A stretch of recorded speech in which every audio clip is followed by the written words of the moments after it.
Rádio Fala UEMA, um projeto de extensão do São João dos Patos. Olá, ouvintes da Rádio Fala UEMA. Eu sou a Kelly e nós acompanhamos uma cobertura muito especial do Dia da Consciência Negra, direto da UEMA. Foi um momento realmente marcante, profundo, cheio de significado e dedicado a ouvir, aprender e refletir sobre a força das vozes negras na literatura maranhense. E eu sou o Daniel. A programação tá rica, envolvente e cheia de conteúdo, o que faz pensar. Então fica com a gente, porque vamos acompanhar cada detalhe deste evento que foi tão especial. A mesa de abertura marcou o início dessa noite de muito conhecimento, reforçando a importância de olharmos para a nossa história e reconhecermos a força das narrativas negras que moldam o Maranhão. Para abrir nossa conversa, ouvimos primeiro o professor Paulo, que conversou sobre o racismo no Dia da Consciência Negra. Professor, como podemos construir práticas pedagógicas realmente antirracistas, conscientes e responsáveis dentro do âmbito escolar? Bom, então como criar essas práticas, né?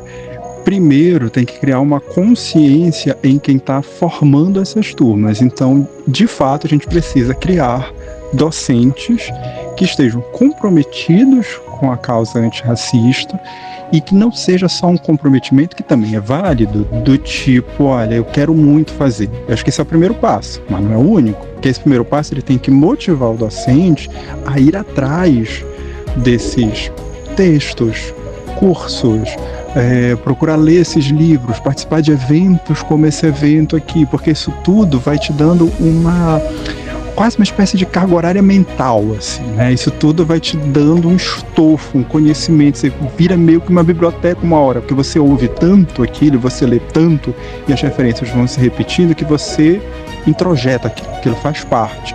E aí você parte para a ação, de fato. Como levar para a sala de aula. Agora, algo mais prático, digamos assim, quando eu estou trabalhando em sala de aula, eu escolher textos para os meus alunos que valorizem essa cultura negra. É uma possibilidade.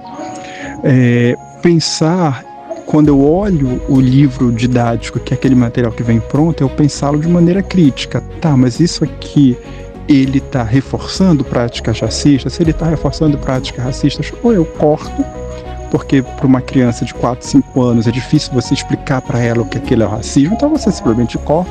Ou se você está trabalhando com adolescente, adolescente já dá para dizer, olha, esse texto, essa imagem que vocês têm aqui, são imagens que a gente tem que evitar por causa disso, disso. Então, assim, é se munir de referências e saber colocá-las em prática em sala de aula. Conversamos também com a acadêmica do 8º período, Michele Freitas, que compôs a mesa redonda.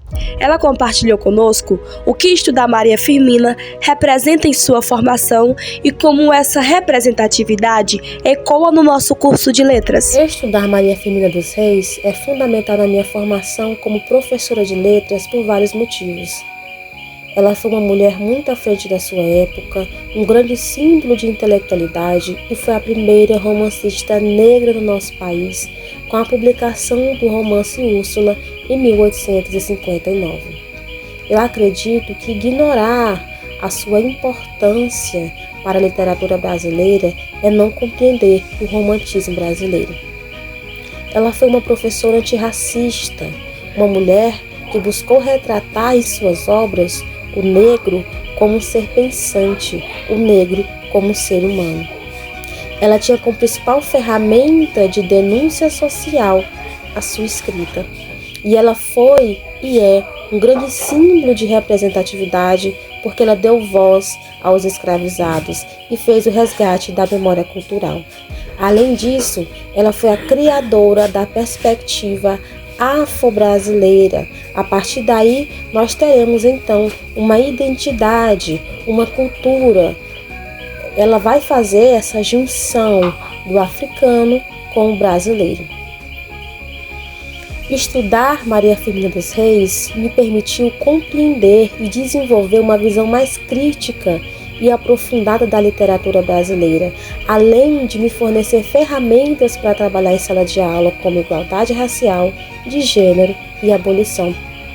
Ela também foi a criadora da escola mista gratuita no nosso país, o que chocou o século XIX, que era totalmente patriarcal e machista, visto que naquela época a mulher estava confinada apenas a cuidar do lar, dos filhos e do marido. Ela foi uma mulher muito à frente da sua época e também é considerada uma mulher muito inspiradora. O trabalho de Maria Firmina dos Reis é visto como uma voz de denúncia contra a escravidão e o machismo da sociedade do século XIX. Apesar da tentativa de apagamento da sua história, ela foi e é um grande símbolo de representatividade no Brasil, para o Brasil. Ela promoveu uma visão crítica do cânone literário brasileiro, que era composto apenas por homens e homens brancos. Eu acredito que estudar Maria Firmina dos Reis, não só no curso de letras, mas também em outros cursos e até as pessoas que não fazem curso, não é apenas uma adição biográfica e estudar sobre a história de Maria Firmina dos Reis, mas é uma reconstrução da forma de como a literatura brasileira é ensinada e pesquisada. Maria Firmina dos Reis, ela foi uma grande inspiração, ela foi e é uma grande inspiração para o mundo, porque mesmo no século XIX, numa sociedade totalmente patriarcal e machista, ela buscou retratar os negros escravizados como seres humanos, como pessoas e pessoas pensantes. Maria, Maria é um dom, uma certa magia, uma força que nos alerta, uma mulher que merece viver e amar como outra qualquer do planeta. Maria, Maria é o som, é a cor, é o suor, é uma dose mais forte e lenta de uma gente que ri quando deve chorar e não vive, apenas aguenta. Voltamos, pessoal! Conversei também com um dos alunos que acompanhou bem de pertinho o evento. Denilson, o que mais te chamou a atenção? E por que discutir temas como consciência e representatividade é tão importante dentro da universidade? Primeiramente, eu gostei bastante da organização do evento. Foi o que mais me chamou a atenção, e discutir esses temas como consciência e representatividade na universidade é fundamental para promover um ambiente mais inclusivo, justo e que valorize diferentes perspectivas.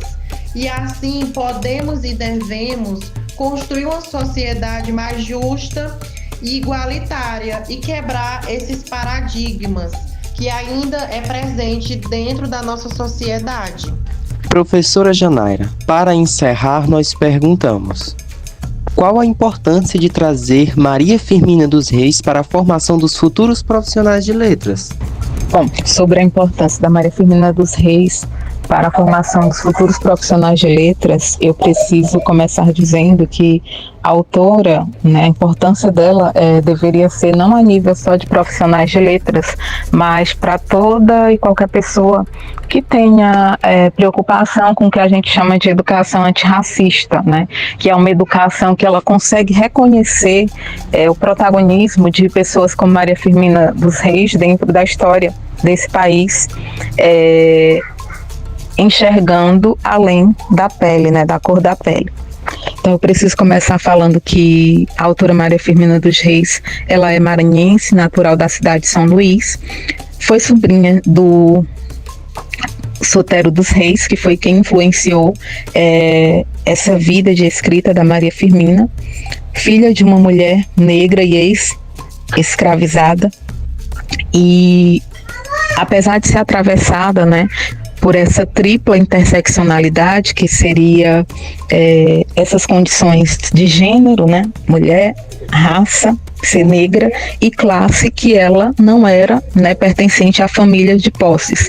Então, isso, principalmente no contexto sociocultural do século XIX, seriam impeditivos ferrenhos para que a Maria Firmina dos Reis ela pudesse se destacar tanto quanto se destacou. E mesmo com essas condições adversas, a gente tem a autora como a primeira autora negra a escrever um romance abolicionista em solo brasileiro. E esse romance foi em 1859, momento em que estava acontecendo a produção literária romântica no país. E muitos estudos consideram que possivelmente esse tenha sido o primeiro romance abolicionista da América Latina. Então, a Maria Firmina produz o romance Úrsula ali no contexto da então geração condoreira, que é essa geração que tinha, né, como objetivo utilizar a escrita literária como meio para tratar de questões sociais, né, e principalmente denunciar tais questões. Então, como a prática da escravização já era algo que estava sendo combatido, né? Alguns autores começam a se preocupar com essas questões e inicialmente a Maria Firmina dos Reis produz esse romance, que é considerado um romance extremamente inovador para a época, porque a gente vivia num contexto sociocultural que desprezava completamente as contribuições do negro dentro da formação nacional, dentro de uma possibilidade de construção, né, de caráter intelectual. Então, a Maria Firmina dos Reis ousadamente escreve o romance Úrsula, ela dá ao romance uma protagonista negra, ela vai construir personagens negros dentro do que a própria Conceição Evaristo conceitua atualmente como escrevivência. Por quê? Porque ela se utiliza de aspectos do romantismo e ela consegue demonstrar a sensibilidade, a humanidade, a bondade, a nobreza dessas pessoas. Ela desconstrói a carga de estereótipos negativos que o processo colonial, né, subjugou as pessoas negras. Então, isso para a época é algo extremamente inovador.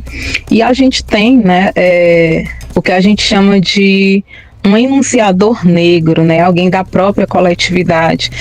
O negro, ele é tirado desse papel de subalterno, de que ele não pode falar por si. A Maria Firmina é essa representante, né? Ela expressa essa voz dessa coletividade para a época, e isso tem um peso muito grande, principalmente nos estudos culturais, né, nos estudos pós-coloniais. Então, a construção da personagem Úrsula, que é a protagonista, que também dá nome ao romance, assim como os outros personagens, faz com que a Maria Firmina trate de questões bem pesadas para a época e que ela não teme o enfrentamento dessas questões. Ela não assina com seu nome, mas ela coloca lá uma maranhense, né? E entende-se que é uma mulher que tem coragem de falar sobre algo que muita gente evitava ou fingia não ver. Então, para além disso, ela retrata também uma denúncia sobre a condição de opressão que as mulheres daquela época viviam, né, sendo impedidas de ingressarem no sistema educacional, dedicavam suas vidas à casa, marido, né, e aí de certo modo não eram bem tratadas, por mais que fizessem, né, para manter essa estrutura socialmente considerada correta, né. Então, além de Úrsula, Maria Firmina escreveu outros textos, né, de outros gêneros, escreveu contos, escreveu poesias, escreveu letras de hino, principalmente o hino da abolição, né, e escreveu também algumas músicas de cunho cultural. E aí, se não bastasse toda essa intensa atividade escrita, a Maria Firmina dos Reis acaba figurando dentro desse cenário como uma empreendedora da educação, né? Bem à frente do seu tempo, ela ingressa no processo educacional, ela adquire autonomia nesse processo e ela entende a importância da educação para a população brasileira, começa a lecionar inicialmente para meninas e de forma gratuita, e aí depois ela passa em um concurso público, né? Então é um marco também muito grande para a época. desempenha, né, o trabalho de professora e vai criar posteriormente o que a gente chama de escola mista, que é uma escola frequentada por meninos e meninas para a época. E nessa escola, né, ela continua fazendo esse processo de transmissão de conhecimento de modo gratuito. E assim, a gente chega ao fim do programa de hoje. Dia da Consciência Negra, as vozes negras na literatura maranhense, o ontem, o hoje e o amanhã. Foi uma noite cheia de vozes, ideias e sentimentos que tocaram cada um de nós. E no fundo, é isso que importa. Quando a palavra encontra um coração disposto a ouvir, algo sempre muda, mesmo que seja só um pouquinho. Se alguma fala, algum exemplo ou alguma história mexeu com você, não deixe isso morrer quando o evento acabar. Leve com você, reflita, permita-se transformar, porque é assim que a consciência cresce, de dentro para fora. A gente agradece de verdade sua companhia até aqui. Obrigada por ouvir, por refletir e por fazer parte desse momento com a gente. Que tudo que você ouviu hoje seja luz no seu caminho. E que você volte para a sua rotina com um olhar mais atento, o coração mais aberto e aquela vontade boa de fazer a diferença no mundo ao seu redor. Não deixa de curtir, compartilhar e comentar para que outros também se juntem a nós. Esse foi mais um momento especial aqui na Rádio Fala UEMA, levando informação, reflexão e boas conversas até você. A gente fica por aqui. Fiquem com Deus, se cuidem e até o próximo programa. Tchau, tchau, galera! A terra que come o preto é a mesma que o branco enterra. Se existe distinção, se acaba num caixão com direito a flor e vela. Que diferença tem a cor? Qual seria o argumento? Se o que importa de verdade é o que a gente tem por dentro. O branco tem carne e osso, o preto tem osso e carne. Tem mesa que senta os dois, tem mesa que os dois não cabem. Quem vive de preconceito nesse mundo nada vale. Afinal, bonito mesmo é aplaudir a diversidade. Rádio Fala UEMA.